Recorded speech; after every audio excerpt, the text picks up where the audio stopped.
कभी सोचा है कि काश हम समझ पाते कि सामने वाला क्या सोच रहा है? दिमाग तो बड़ा पेचीदा चीज है, लेकिन क्या आपको पता है कुछ तरीके हैं जिनसे हम लोगों के मन की बात जान सकते हैं? सोचो, किसी के धीमे कदमों से उसकी चिंता या आंखों की चमक से उसकी कहुशी समझ पाना। जादू तो हमारे पास नहीं है, पर अगर हम 3 चीजों पर ध्यान दें, बॉडी लैंग्वेज, आवाज का लहजा और ध्यान से देखना, तो हम दिल के राज जान सकते हैं। एक ऐसे ही ज्ञानी की कहानी सुनो जिसने ये कला सीख ली थी। सुनहरे गेहूं के खेतों के बीच एक शांत गांव में 2 भाई रहते थे। बड़ा भाई, जो खेतों में काम करता था, तंदुरुस्त और सांवला था। छोटा भाई अंधा था। किसान भाई धूप में काम करता और उसका भाई बरगद के पेड़ के नीचे कुदरत की आवाजें सुनता। गांव वाले सोचते थे कि अंधा भाई कैसे इतना खुश रहता है, जबकि उसकी दुनिया अंधेरे में है। उन्हें क्या पता था कि उसकी अंधेपन ने उसके दिल को एक अलग तरह की समझ दी थी। अंधे होने के बावजूद छोटे भाई के पास एक खास तोहफा था। वो दुनिया को बड़ी स्पष्टता से महसूस कर सकता था। उसकी दृष्टिहीनता ने उसकी अन्य इंद्रियों को और भी तीव्र बना दिया था।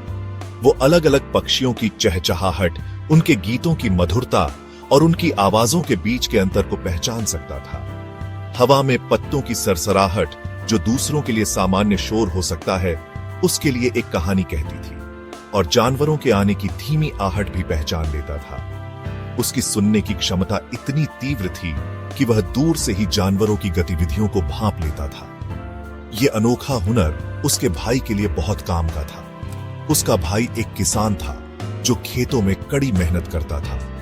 अंधा भाई अपने किसान भाई को फसल पर हमला करने वाले जानवरों के बारे में बता देता, जिससे फसल को नुकसान से बचाया जा सकता था। उसके कान दूर से ही हल्की सी आवाज सुन लेते। उसकी सुनने की क्षमता इतनी अद्भुत थी कि वह छोटी से छोटी आवाज को भी पकड़ लेता था। भाई, वो कहता, मुझे छोटे छोटे पंजों की आहट सुनाई दे रही है। शायद कोई जानवर हमारे खेत की तरफ बढ़ रहा है। खरगोश खेत की तरफ आ रहे हैं। उसकी चेतावनी समय पर होती थी, जिससे उसका भाई तुरंत कार्रवाई कर सकता था। किसान भाई उसकी बात से हैरान होकर उन खरगोशों को भगा देता। इस तरह दोनों भाई एक दूसरे की मदद करते थे और एक दूसरे के बिना अधूरे थे। अंधे भाई की यह अनोखी क्षमता उनके जीवन को आसान बनाती थी और उनके बीच के बंधन को और भी मजबूत करती थी। एक गर्म दोपहर राजा ने गांव के पास वाले जंगल में शिकार करने का सोचा। यह जंगल अपने घने पेड़ों और जंगली जानवरों के लिए मशहूर था। राजा को शिकार का बहुत शौक था और वह अक्सर अपने दरबारियों के साथ यहां आता था। लेकिन इस बार वह अकेला था, सिर्फ अपने घोड़े के साथ। अपने घोड़े पर सवार होकर वो एक हिरण के पीछे भागा। जमीन पर घोड़े के खुरों की आवाज गूंज रही थी।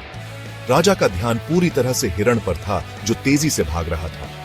घोड़े की तेज दौड़ और राजा की आंखों में शिकार का जुनून साफ झलक रहा था। पीछा करते हुए वो उस खेत के पास पहुंच गए जहां दोनों भाई थे। ये दोनों भाई किसान थे और अपने खेत में काम कर रहे थे। एक भाई अंधा था, लेकिन उसकी सुनने की शक्ति बहुत तेज थी। वह अपने भाई के साथ मिलकर खेत में काम करता था और दोनों की मेहनत से खेत लहलहा रहा था। शोर सुनकर अंधा भाई उस आवाज की तरफ मुड़ा। उसे घोड़े की तेज दौड़ और हिरण की हलचल साफ सुनाई दे रही थी। उसने अपने भाई को इशारा किया और दोनों ने ध्यान से सुनना शुरू किया। भाई, वो धीरे से बोला, मुझे घोड़े की तेज सांसें और हिरण के धड़कते दिल की आवाज सुनाई दे रही है। उसकी आवाज में एक अजीब सी गंभीरता थी, जो उसके भाई को भी महसूस हुई। लेकिन बस इतना ही नहीं, मुझे एक ताकतवर शख्स की मौजूदगी का एहसास हो रहा है, कोई ऐसा जो हुक्म देने का आदी है। अंधे भाई की यह बात सुनकर उसका भाई चौंक गया। उसने चारों ओर देखा, लेकिन उसे कुछ भी असामान्य नहीं दिखा। किसान भाई अपने भाई की बातों का आदी सिर हिला देता। उसे अपने भाई की सुनने की शक्ति पर पूरा भरोसा था। उसने सोचा कि शायद कोई बड़ा आदमी जंगल में शिकार करने आया है। दोनों भाई फिर से अपने काम में लग गए, लेकिन अंधे भाई के मन में एक अजीब सी बेचैनी थी। उसे लग रहा था कि कुछ बड़ा होने वाला है। कुछ ही देर में राजा झाड़ियों से बाहर आया। उसकी नजर उस हिरण पर थी जो खेतों में गायब हो गया था। वो दोनों भाइयों को पेड़ के नीचे बैठे देखकर हैरान रह गया। माथे से पसीना पोंछते हुए राजा ने किसान से पूछा, क्या तुमने एक हिरण को इधर से भागते देखा? वो किस तरफ गया? किसान के जवाब देने से पहले ही अंधा भाई बोला, महाराज, हिरण पूर्व दिशा की ओर भागा है, वो गर्भवती है और बांस के झुरमुट में पनाह ढूंढ रही है। राजा हैरान रह गया, ये अंधा आदमी इतना कैसे जानता है? राजा की उत्सुकता बढ़ गई।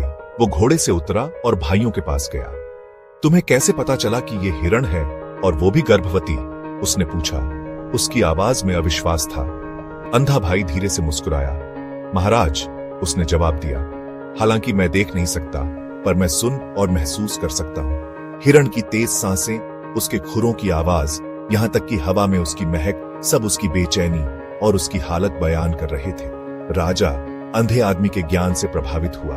उसे एहसास हुआ कि असली समझ देखने से परे है। शिकार के चक्कर में वो हिरण की हालत नहीं देख पाया था। अंधे आदमी की काबिलियत को और परखने के लिए राजा ने एक खेल खेलने का फैसला किया।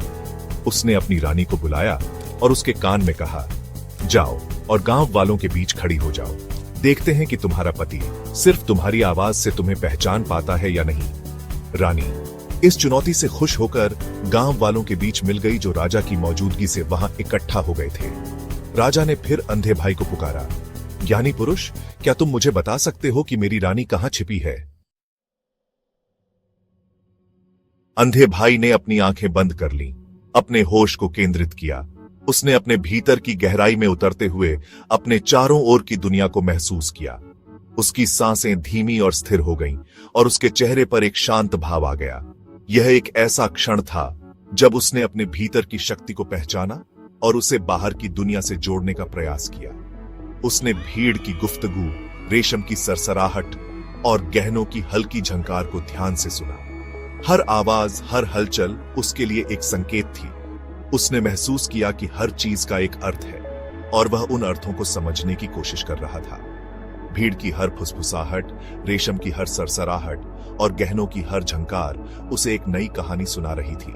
फिर एक जानकार मुस्कान के साथ उसने महिलाओं के एक समूह की ओर इशारा किया। उसकी मुस्कान में एक आत्मविश्वास था, जैसे कि वह जानता हो कि वह क्या कर रहा है। उसने अपने चारों ओर की दुनिया को महसूस किया और उसे समझने की कोशिश की। उसकी मुस्कान ने यह स्पष्ट कर दिया कि वह अपने भीतर की शक्ति को पहचान चुका है और उसे बाहर की दुनिया से जोड़ने में सक्षम है। महाराज, उसने कहा, रानी वहां खड़ी है। उसकी आवाज में एक दृढ़ता थी, जैसे कि वह पूरी तरह से आश्वस्त हो कि वह सही है। उसने अपने भीतर की शक्ति को पहचाना और उसे बाहर की दुनिया से जोड़ने का प्रयास किया। उसकी आवाज में एक आत्मविश्वास था, जो यह दर्शाता था कि वह अपने भीतर की शक्ति को पहचान चुका है। मैं उनके चांदी के पायलों की मधुर झंकार पहचानता हूं, एक ऐसी आवाज जो शालीनता और शांत अधिकार की बात करती है। उसकी आवाज में एक आत्मविश्वास था, जो यह दर्शाता था कि वह अपने भीतर की शक्ति को पहचान चुका है। उसने अपने चारों ओर की दुनिया को महसूस किया और उसे समझने की कोशिश की। उसकी आवाज में एक आत्मविश्वास था, जो यह दर्शाता था कि वह अपने भीतर की शक्ति को पहचान चुका है। राजा हैरान रह गया। अंधे भाई ने अपनी असाधारण क्षमता से उस दिन सबको एक बहुमूल्य सबक सिखाया। बॉडी लैंग्वेज, आवाज के लहजे और ध्यान से देखकर हम दूसरों के अनकहे विचारों और भावनाओं को समझना सीख सकते हैं। अंधे भाई की तरह हम भी इंसानी दिल के राज खोल सकते हैं और अपने आसपास की दुनिया से गहरे और सार्थक रिश्ते बना सकते हैं।